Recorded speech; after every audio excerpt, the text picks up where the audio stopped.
Hello and welcome to the channel. Now previously on the channel we have looked at the MG-X controller from Nacon, which was a well-built, decent gaming grip for your phone. Well, recently Nacon released this. This is the MG-X Pro. So what makes it pro? Well, basically it's an Xbox controller, and for your money you ain't getting anything as more comfortable as this to play mobile games. So join me as we turn up the lights, put this down on the tech desk and have a good old feel of the MG-X Pro from Nacon.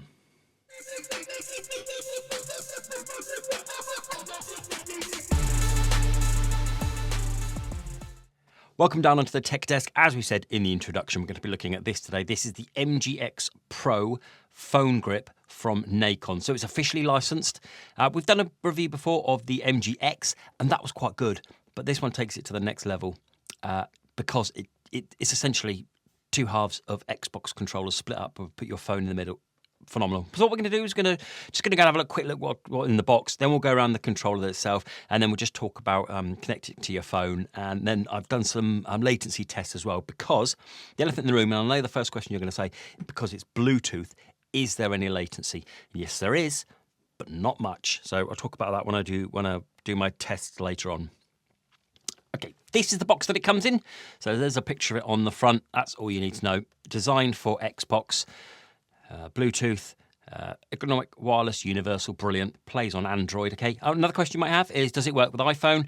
Apparently you can connect it to iPhone. There was something on the web that says you can connect it to iPhone. I haven't been able to, so I'm going to have to say that it doesn't connect to iPhone. It might be in a software update, I don't know.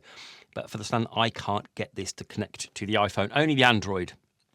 And then just a little bit about it in all the different languages. So that's what you get with it. And inside you get your standard literature, all about Nacon. Yeah, fine, fantastic, great.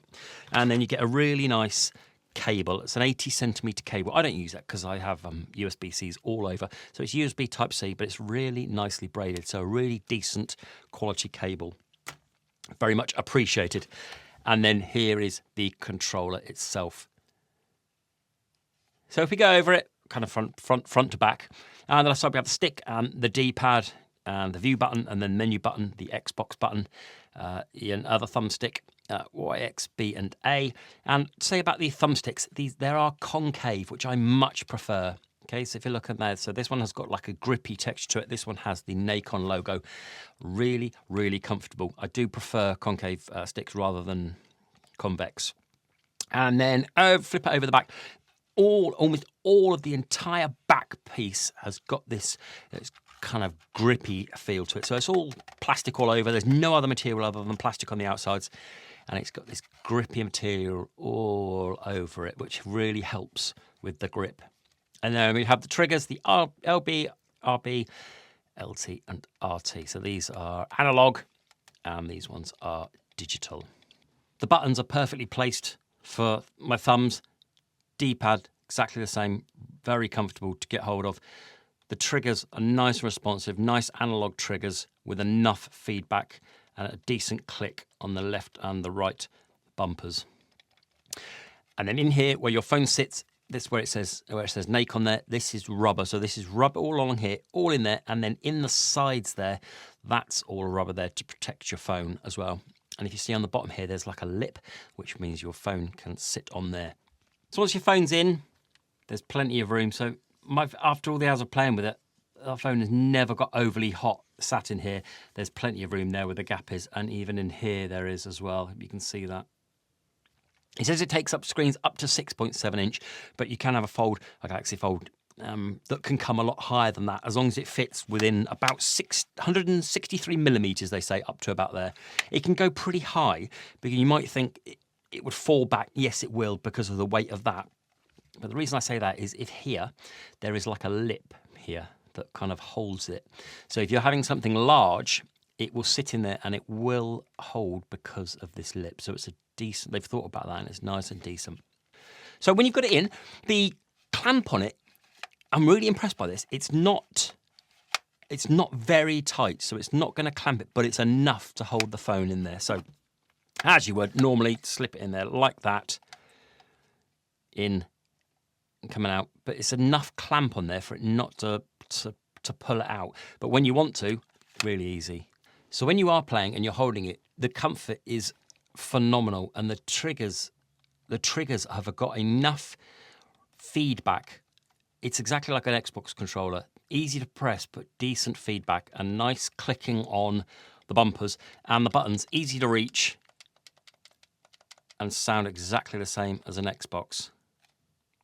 And we talked about this being like an Xbox controller, and it really is. So I've got an Xbox controller. This is a Series X controller, so this is a little bit different from your average controller for the Xbox Ones that millions out there. This is for a Series X, and they've improved this a little bit. But as you can tell, the same kind of the feel to it. If you look, it's almost identical to an Xbox controller.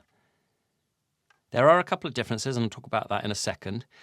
But that's exactly what they've gone for. They've gone to make this feel like an Xbox controller. The sticks are brilliant. They have these kind of metallic infinity rings around here. It certainly feels metallic in there. Nice and smooth, absolutely phenomenal. The D-pad is like an Xbox D-pad. If you've liked the Xbox D-pad, you're going to like this one. And the buttons, although they do seem a little bit bigger than Xbox, no problems with the placements there whatsoever. And then you've got these two buttons, the menu and the view there, which are easy to get hold of, and the Xbox button there. Everything just feels like an Xbox controller. The only difference I can see is here that this is a lot more pronounced. They've dug in a lot more, so when you're holding it, it does feel really comfy with this finger in here. Whereas an Xbox controller, it's not as prominent, but to me, this improves it. So this is very much like they've got an Xbox controller, split it in half, put the two halves either side of the phone mount. It's USB Type-C, so when you want to charge it up, as I said with my USB Type-C, I have one here, so when you plug it in like that, this lights up, and that's to show you that it is charging. This will last you for 20 hours on a single charge. So it's going to outdo your phone several times over when gaming. You need Android 6.0 Plus, and it's Bluetooth 4.2 and BLE. So they've tried to make it as minimal as possible with the lag. It's dead easy to use. In your phone, you just go into Bluetooth settings. You press the Xbox button till it starts flashing. Then you hold the Bluetooth button to activate Bluetooth. It appears as a Bluetooth device. You connect it, and you're good to go. And that's it. And then every time you turn it on, it will remember this, and it will automatically connect. Very small gripe is, when you want to turn it off, you've got to hold it down for 6 seconds. So that's quite a long time for holding it down. If you want to hold it down, you've got to hold it down for 6 seconds before it turns off, which for me is about 4 seconds too long, but hey, small nitpick. Or it turns off after 15 minutes anyway, without use anyway, so just leave it on. It comes off. It doesn't come with a case, but I wanted to show you this. This is my case for my Nixie Joy-Cons, which are large Joy-Cons for the Nintendo Switch. They're kind of like Split Pad Pro size. So this is a case that would fit those Nixie Joy-Cons and the Split Pad Pro.